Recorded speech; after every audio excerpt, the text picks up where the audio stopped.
Donc, comme l'indique le titre de mon intervention, je ne vais pas parler des solutions, mais du problème. Alors, d'abord, j'ai voulu commencer par quelques cartes, parce que quand on les regarde, on se rend très vite compte pourquoi la France n'a pas la banane. Car ce qui frappe, si vous regardez les zones de densité démographique de l'Europe, vous avez cet arc qui va de Manchester à Turin en Italie, en passant essentiellement par le Benelux, la Suisse et le nord de l'Italie. C'est là où se concentrent les populations.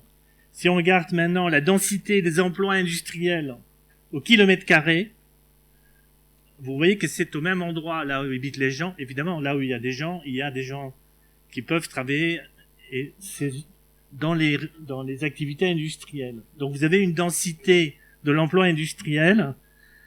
Donc ça nous ramène pour Bruxelles, donc ils appellent ça donc la mégalopole européenne ou la dorsale européenne, mieux connue comme la banane bleue. Et là donc on a un problème. Vous voyez pourquoi la France n'a pas la banane, puisque la France est placée à côté de la banane. C'est-à-dire, on a le constat d'un manque de population. D'abord, la France est sous-peuplée. C'est le premier constat. Le deuxième constat, c'est que les élites de notre pays, depuis 40 ans, alors que nous avons d'excellents ingénieurs et une main-d'œuvre parmi les plus productifs du monde, nos élites, depuis 40 ans, ont fait, pour des raisons politiques et idéologiques, un choix différent. La France de 2015 vit pour l'essentiel de la finance, des loisirs, du tourisme et des services. Alors que l'industrie apportait 28 à 30% du PIB français dans les années 70, aujourd'hui, ça varie autour de 10%. Évidemment, les médias nous disent il n'y a pas de crise. C'est une mutation profonde. C'est la destruction créatrice. Ils nous mentent. En réalité, nous assistons à un vol, celui de la République. Une féodalité de l'argent nous vole la République. Et la République, ce n'est pas une épitaphe sur un bâtiment public. La République française, c'est l'idée d'un bien commun, l'idée du bien commun, transformée par des générations de citoyens pour faire le bien en France et dans le monde. Et ce moyen, on nous l'a volé, et le plus souvent avec notre consentement et devant nos yeux. Car souvent, nous autres Français, faute de clarté mentale, nous nous comportons comme la fameuse grenouille nageant dans la marmite posée sur le feu. Ce n'est que lorsque l'eau se met à bouillir que nous nous rendons compte qu'il y a un problème, un réchauffement local. Le danger, c'est qu'une fois que l'eau bout, la grenouille n'a plus trop l'énergie pour sortir de la marmite. Pour ne pas finir comme elle, il faut donc identifier qui et comment on nous a volé la République. Pour le voir, il faut regarder une série de coups d'État larvés qui ont lieu depuis 40 ans à chaque étage de la société française. Ça a commencé par un coup d'État culturel, parce que tout commence par des idées. Ensuite, il y a eu un coup d'État financier, monétaire, budgétaire, militaire, diplomatique, administratif et aujourd'hui politique. À partir de mai 68, l'idée que le travail est une horreur est popularisée en France. Dans les livres et sous les murs, on crie qu'il faut cesser de perdre sa vie à la gagner. Un des slogans les plus emblématiques à l'époque, peint sur les murs de l'usine de Sochaux, c'était « Gilda, je t'aime, à bas le travail ». Un concentré de l'esprit du temps et l'expression d'un fort désir d'une autre vie où justement le plaisir sera au centre. Le but de la vie n'est plus d'apporter quelque chose aux générations futures par un travail utile et bien fait, mais d'obtenir un maximum de plaisir durant sa brève existence. À la même époque apparaissent des idées carrément oligarchiques. En 1969, François Garelli, un des fondateurs du groupe bancaire Inter Alpha, propose de créer l'euro et l'Europe sur le modèle de l'Empire britannique.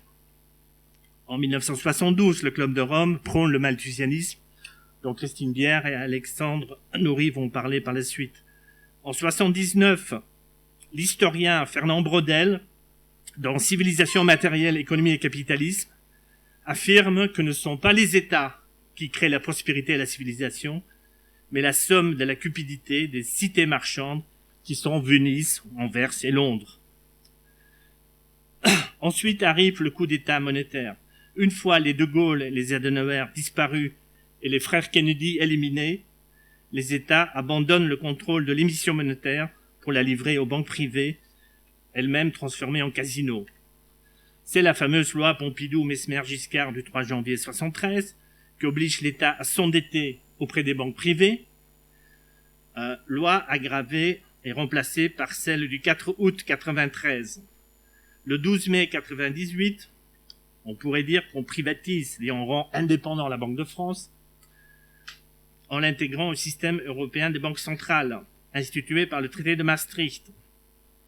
L'article 123 du traité sur le fonctionnement de l'Union européenne, c'est-à-dire le traité de Lisbonne, confirme cette interdiction. La loi interdit aux gouverneurs de la Banque nationale et aux membres du Conseil de solliciter ou d'accepter des instructions du gouvernement ou de toute autre personne. Au même temps, nos banques sont transformées en casinos. En 1984, selon Martine Aubry, selon la pression de l'Union européenne, Jacques Delors abroge la loi qui séparait en France les banques de dépôt et les banques d'affaires. En 1986, Madame Thatcher impose la dérégulation de tout le secteur bancaire en Angleterre, appelé le Big Bang de Londres, obligeant tout le monde à suivre. Aux États-Unis, en 1999, le Glass-Steagall Act est aboli par Clinton en 1999. Évidemment, une fois que ce sont les banques qui émettent la monnaie, qui contrôlent le crédit, qui contrôlent les banques centrales, rien de plus logique que les mêmes banques veulent gérer les budgets. Coup d'État budgétaire. Ce coup d'État commence en juin 1997 avec le fameux pacte de stabilité et de croissance limitant le déficit à 3% et la dette publique à 60% du PIB. Pendant 10 ans, les critères ne sont pas respectés. On arrive aux crises de la Grèce, de l'Irlande et du Portugal en 2010. Donc, pourquoi il y a la crise? C'est pas la faute des banques, c'est parce que les gens n'ont pas respecté les critères. Pour les appliquer, on invente le semestre européen, c'est-à-dire un dialogue permanent entre la Commission et les États membres pour les amener à respecter les critères. Ça ne suffit pas. En 2012, on amène le six-pack et en 2013 le two-pack, des paquets législatifs obligeant les États à réduire leurs dépenses. Et on finit donc avec le pacte budgétaire inclus dans le TSCG, le traité sur la stabilité, la gouvernance et la coopération, qui est entré en vigueur en 2013 et qui oblige les États d'avoir des budgets à l'équilibre, c'est-à-dire avec un déficit structurel ne dépassant pas les 0,5% du PIB, ce qui devient donc la règle d'or et qui sera la loi en 2018. En cas de non-respect, il y a des sanctions. Pour la France, pour tous les pays, ça peut aller de 0,2 à 0,5% du PIB, donc d'amende, ce qui pour la France serait une amende de 4 à 10 milliards d'euros pour le non-respect des critères. Évidemment, dans ce cas-là, on comprend ce que réclame Balladur, qui dit tout simplement, cessons nous-mêmes d'élaborer notre budget. On va d'abord demander à Bruxelles de nous faire un budget, et après, on va le voter au Parlement français pour le valider. Comme ça, on n'aura jamais d'ennui et pas d'amende. Surtout si on sait que la loi des finances est à peu près la seule loi réelle qui a une certaine réalité qui est votée au Parlement français, ça veut dire effectivement que c'est la fin de la souveraineté budgétaire. Alors derrière cette folie juridique se trouve la théorie que j'appelle l'ordolibéralisme euro-allemand. Pour faire court, il s'agit de créer un gouvernement d'experts non politisés, gérant un cadre juridique contraignant, capable de sanctionner les fautifs, et tout ceci pour assurer la concurrence libre et non faussée, qui est supposée nous conduire au bonheur et à la prospérité. Si les ultralibéraux de l'école anglo-américaine et autrichienne et les ordolibéraux de l'école allemande peuvent violemment se chamailler, ils sont d'accord sur un point, c'est qu'il faut abolir les États stratèges, parce qu'on doit casser les monopoles des États pour pouvoir garantir la libre concurrence.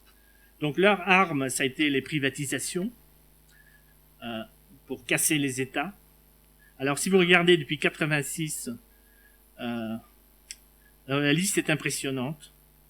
Donc ça a commencé en 86 sous Jacques Chirac, qui a privatisé et ouvert le capital, ou privatisé partiellement. Saint-Gobain, Paribas, TF1, Crédit Commercial, la CGE, qui devient Alcatel, Alstom puis Alcatel en 98.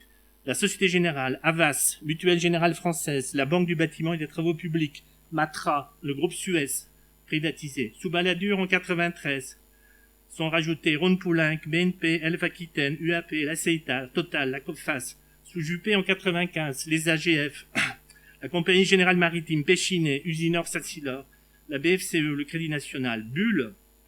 Sous Jospin en 97, ouverture du capital d'Air France, les autoroutes du sud de la France, Crédit Lyonnais, France Télécom, Eramet, le GAN, Thomson Multimédia, le CIC, la CNP, l'Aérospatiale.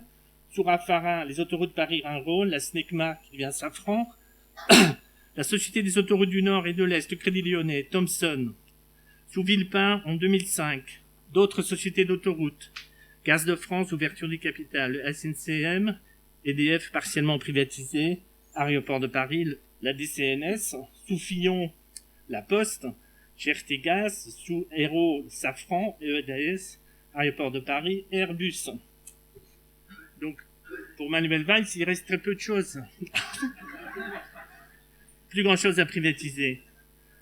Peut-être Solferino.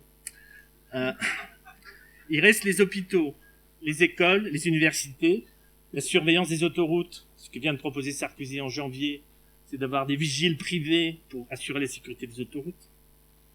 Les barrages, Bruxelles vient de l'exiger il y a quelques jours. Les plages à Marseille, privatisation partielle de la plage. La mairie de Paris a privatisé pendant 24 heures les catacombes de Paris, ce qui leur a rapporté 350 000 euros.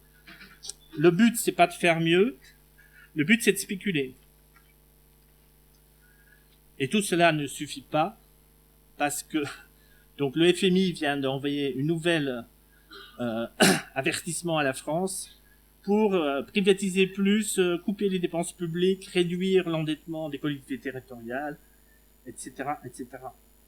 À force d'austérité et de privatisation, la France a fini par démanteler son armée, alors que sous le général de Gaulle, on dépensait, sur une quarantaine de milliards d'euros, on dépensait un quart aux industries de pointe et à la recherche.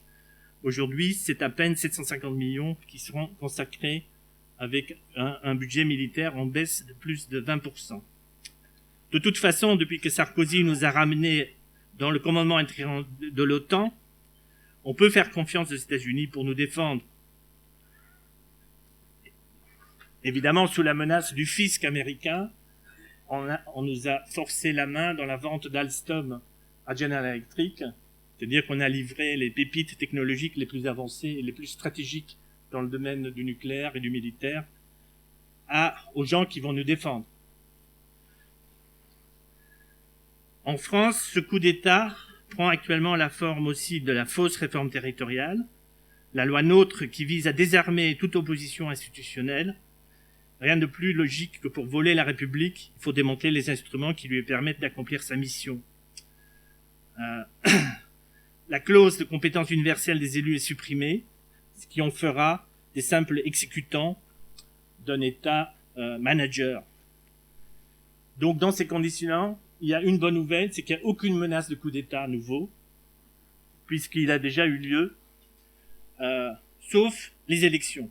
Mais là aussi, le coup d'État larvé continue, sous couvert de toiletter, de moderniser les règles des élections présidentielles et législatives. On veut bel et bien verrouiller le système. Après la Grèce et le Portugal, on oblige la France à se faire donc un coup d'État contre elle-même.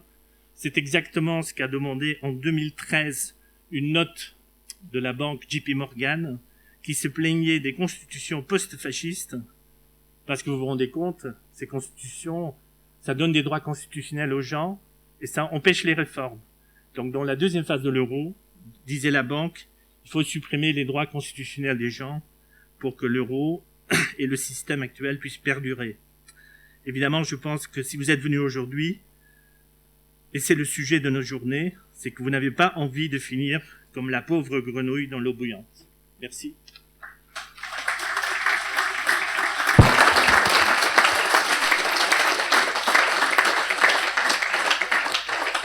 Merci beaucoup, Karel. Tu as 30 secondes d'avance. Donc, on va prendre une question. La liste est longue des renationalisations à mettre en place. Là, on a du boulot. On a le temps de prendre une question. Christophe Duguet de la Manche, Coutances, Saint-Lô, par là. Oui, j'entendais toute la liste de privatisation. C'est impressionnant, effectivement. Moi, je me souviens, j'avais acheté des actions pour essayer de spéculer, etc. Là, vous n'aurez pas les applaudissements de la salle. Des fois j'ai gagné, des fois j'ai pas gagné. Est-ce que vous pensez que l'État est un bon employeur? Et si oui, à ce moment-là, les privatisations ne sont pas justifiées. En revanche, j'entends dire, et je pense que c'est fondé, que l'État est un mauvais employeur, c'est-à-dire qu'il dépense plus pour faire moins bien. Et à ce moment-là, ça remet en question le principe de dire non aux privatisations. Je voulais savoir simplement votre approche. D'accord, merci. Sur les effets positifs des privatisations. Merci. Merci. Combien de secondes? 3 minutes. Non, le poisson pourri par la tête. C'est que l'État, ça n'existe pas. C'est vous et les gens que nous élisons. Donc, par exemple, le cas généralement évoqué pour justifier les privatisations, c'est ce que vous dites, normalement le fameux cas du Crédit Lyonnais, qui est une banque donc, qui a fait des choses horribles. Mais maintenant, il se fait que les hommes de l'État qui étaient dans des positions, ils savaient tout, ils contrôlaient tout, ils pouvaient tout vérifier, ils n'ont pas agi comme l'État. C'est-à-dire que par les institutions bien connues de nos grandes écoles et d'une secte très dangereuse en France qui s'appelle la secte des inspecteurs de finances, vous avez le revolving door, vous avez le pantouflage des gens qui passent de la botte à la pantoufle, qui fait qu'à la fin, c'est un club d'oligarques qui gèrent tout. Donc la question, évidemment, c'est qu'il faut rebâtir disons, le dernier exemple, ça a été la nomination de Villeroy de Galhau. Donc vous avez le patron de BNP Paribas, disons le directeur général délégué depuis 13 ans, qui devient le chef de la Banque de France. Donc, comme quoi il n'y a pas de conflit d'intérêts. Donc il faut que chacun fasse son boulot, c'est-à-dire si l'État fait son boulot, à ce moment-là le privé pourra faire son boulot correctement et vice-versa.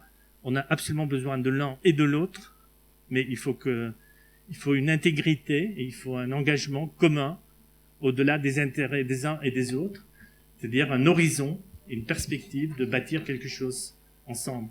Donc la question, oui, si Renault doit être de l'État, c'était nationalisé parce que Renault avait vendu des chars à l'armée allemande pendant la guerre. Bon, à un moment donné, c'était nécessaire de le nationaliser. Ça peut être privé, mais de l'autre côté, il y a des parties de Renault qui touchent des secteurs stratégiques où l'État doit garder son intérêt. Et l'État peut penser sur 50 ans à investir dans le temps, alors que le privé pense à court terme, contrairement à certains, notamment aux États-Unis où il y a des gens dans le privé qui pensent à long terme. En France, le privé pense à court terme, faire de l'argent à tout prix. Et donc, c'est là l'importance de l'État si on veut que la société perdure et qu'on laisse quelque chose pour les générations futures.